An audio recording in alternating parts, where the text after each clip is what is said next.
Magandang umaga mga kabay. So meron po akong estimate dito. Cordless siya mga kabay, 39448.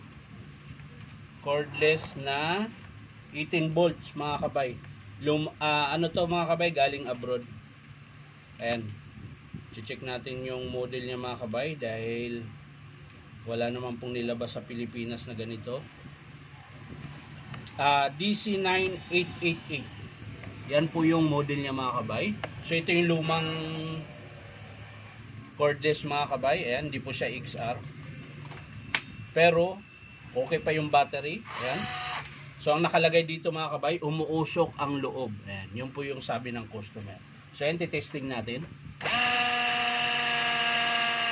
Ayan po. So umusok nga po talaga siya. Ayan. So ito mga kabay, wala tayong piyesa nito dito sa Pilipinas. Dati may battery tayong ganito dahil meron naman po yung 996. Parang kamukha siya dito. Kaso lang piece out model na po yun, kaya wala na po tayong piyesa. Kahit motor, switch, wala na po. Ang meron na lang chuck. Ayan.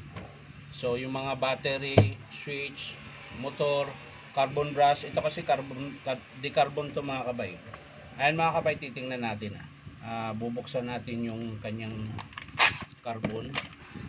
Titingnan natin, baka mamaya linis lang. Ayan.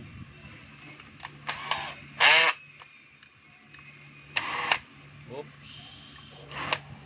So hindi siya ganon. Ito pala.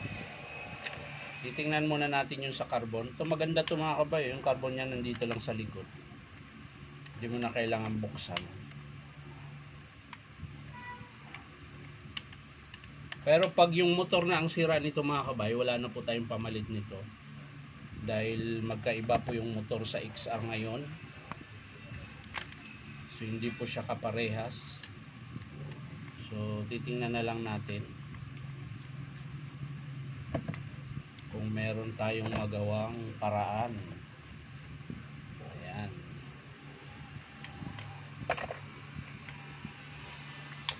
Ayaw po. So ayan mga kabay, sa mga gusto magpa-repair, punta lang po kayo dito sa Powerman Hardware, 530 T. Alonso, Santa Cruz, Manila. Ayan. So ayan mga kabay, mahaba pa po yung carbon niya. So maaring dito to sa motor, pati bushing. Tingnan natin ulit. Ayan po talaga nagbabaga yung, ayan po.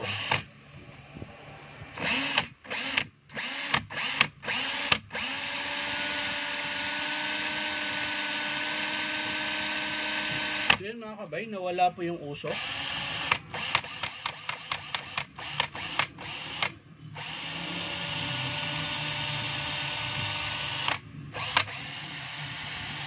Tsaka para siyang naglalangis. Hindi ko alam kung naano. Pero ang gagawin ko nito mga kabay, kasi dati meron akong nagawang ganito na umuusok din siya, nagbabaga. Minsan kasi mga kabay, pag di mo siya nagamit ng matagal, tas na stock up, minsan dito sa carbon niya pag nadumihan, ganun nangyayari, umuusok. Pero para makasiguro tayo mga kabay, bubuksan ko pa rin siya, lilinisin ko pa rin siya. So mga kabay, abang-abang lang, bubuksan ko lang po. So ayan mga kabay, nakalas ko na po yung screw. So bubuksan na po natin. Bakit ayaw? Dahil dito sa kanyang job number. Ayan. So syempre, pag nagbukas kayo mga kabay, ingatan nyo na huwag makalas ito. Ayan. Kasi mahirap po magkabit nito ulit. Ayan. Kaya namang ikabit, kaso lang mahirap lang po. Ayan, tulad yan, tumabingin siya kaagad. Kailangan naka-plaster siya. Dahil mahirap po talaga magkabit nito. Ayan.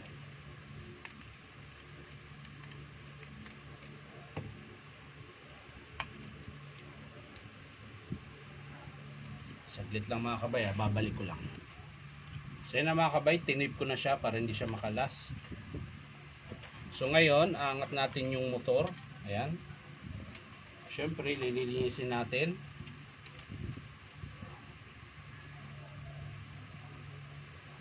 Yun yung kagandahan sa galing abroad mga kabay.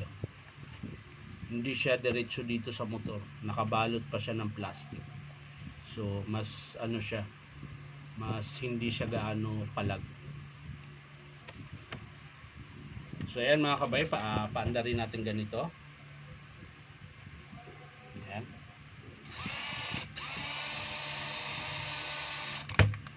So, maaring sa dumi yun kanina mga kabay, kaya po siya umuusok. Ayan mga kabay, ngayon, kung mapapansin nyo, wala na po siyang usok. Ayan.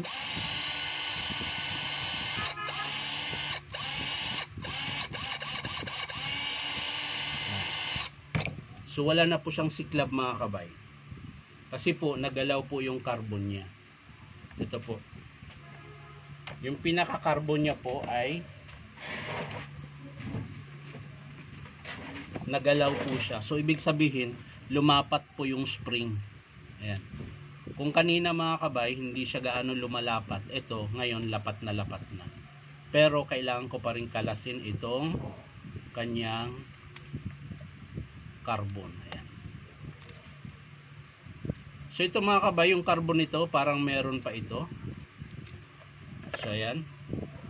Kung mapapansin nyo. Ayan o, tingnan nyo po. Kaya po siya umuusok kanina, gawa po dito. Kung mapapansin nyo. Ayan po, ang kapal po. Yan, ang kapal ng alikabok. Para siyang naging putik. Ayan. Yun po yung kumakalang dito sa kanyang carbon brush. So yung ano na yan mga kabay, kung bakit naging putik, ano kasi yan eh, medyo naglalangis yung bushing niya. O hindi ko alam, baka pinataka nila ng langis, kaya po nagiging ganito yung carbon. Ayan o, mayroon po siyang putik. So yun po yung dahilan kanina kung bakit nagiinit siya. Ayan o, ang kakapal o. Kaya po siya umusok kanina, dahil po dito. Ayan. So ngayon, dito naman, i-check natin yung kanyang pinaka-armature. Ayan, nabalutan din po ng ayan,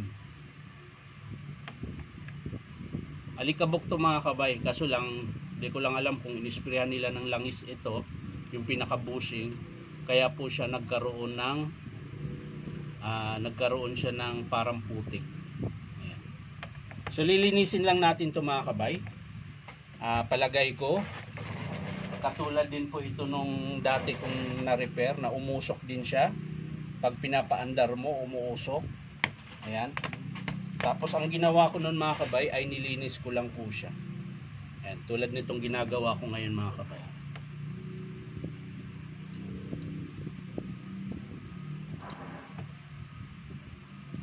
So lilinisin ko lang muna siya mga kabay. So ayan mga kabay, nalinis ko na po yung carbon. Ayan, malinis na po yan. Tsaka tingnan nyo po, mahaba na po yung plane nya. Kanina maiksi lang, so tsaka matigas. So ngayon mga kabay, ayan, bumabalik na po yung carbon. Mabilis na po. Ito pong sa kabila, ganun din po. Dahil wala na po yung mga putik-putik. Tapos yung armature din niya, ayan, nalinis ko na rin. So wala na rin po yung alikabok na nabasa ng tawag nito, ng langis. So ibabalik na po natin ito mga kabay. Ayan, titingnan natin kung hindi na siya uusok. Baliktad. Baliktad. Ayan, kailangan malapit yung wire dyan. Ganun din po yung isa. Ayan. Sinusuksok lang po yung carbon nito mga kabay. Tsaka yung brush holder. Ayan. Tapos maglalak na po siya doon. Bakit ganon? Baliktad yata. Ito yata ito on mga kabay. Dahil maiksi yung wire. Ito na mahugot. So mas maiksi yung wire doon.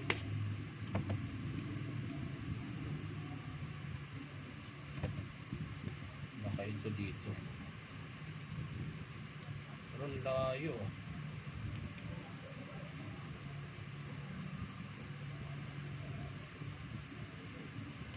Ayan. So dyan siya. Dito naman yung isa.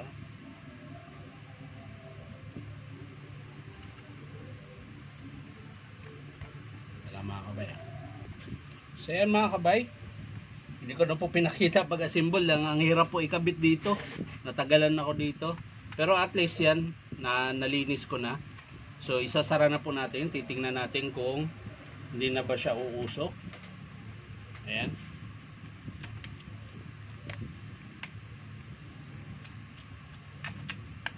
So kanina kaya sa tingin ko kung bakit umusok yun ay dahil po doon sa para siyang may langis-langis tsaka may parang mga putik. Ayan. So ayan mga kabay, naisara ko na po. Kulang lang pala ng isang screw yung kabila. So titesting na po natin ngayon kung uusok pa ba siya.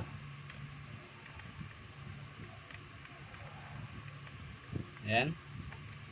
So hindi ko muna isara yung sa may carbon brush na mga kabay para makita natin kung uusok. So ayan mga kabay, titesting po natin.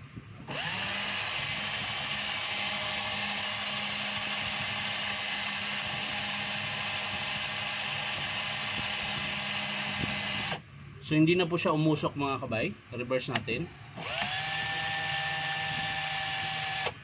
Forward.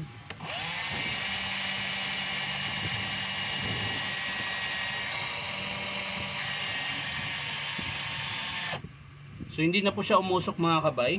So ang dahilan po nung umusok mga kabay ay dahil lang po yan doon sa marumi po. Ayan. Tsaka minsan kasi pag yung carbon niya hindi na siya kayang itulak ng spring dahil po doon sa dumi, kaya po siya nagbabaga o kaya umuusok. So pag may mga ganun kayo mga kabay, linisin nyo lang. Pero hindi po lahat na umuusok mga kabay pag nilinis mo yung carbon brush, okay na po. Meron talagang iba na sira talaga yung pinakamotor, kaya po siya umuusok. So itong in-estimate ko ngayon mga kabay, ang sira lang po niya ay yung dumi lang po. Ayan. Kasi nga po, inisprehan nila ng siguro matagal to hindi nagamit, nag-stock up, ang ginawa, inisprehan, kaya po nagkaganon. So ngayon po okay na. So isasara po natin yung takip niya. Tapos susubukan nating i-hammer para malaman talaga natin mga kabay kung uusok pa ba siya o hindi na. Ayan. So baliktad lang. Ay hindi. Tama. Tama na yung kanina. Hindi lang siya lapad. Kaya hindi siya pumasok. Ayan. Papasok din yan, Brad.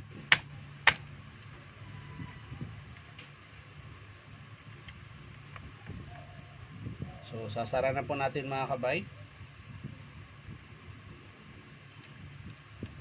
So, swerte ni sir, magagamit pa yung unit niya.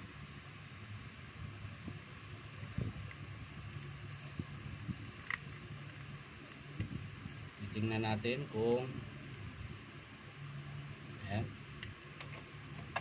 So, ayan mga kabay, okay na po. So, i-testing lang natin yung hammer niya mga kabay kung malakas ba.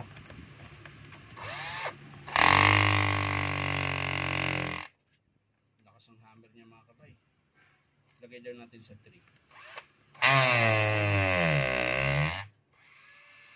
Mas malakas sa 3. So yung drill niya mga kabay, screw. Ayun, lakas. Wala, lobat na yung battery. Kailangan na i-charge, mabagal na po. So yan mga kabay.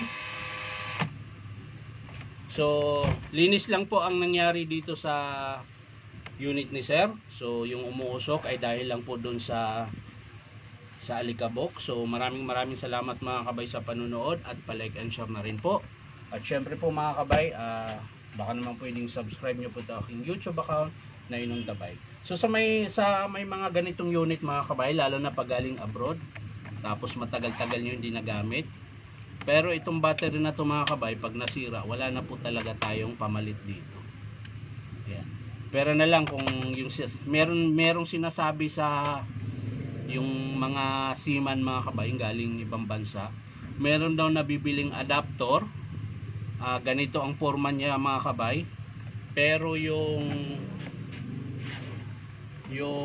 saksakan niya mga kabay, ganito po yung nakausli adapter, ang saksakan niya ay ganito.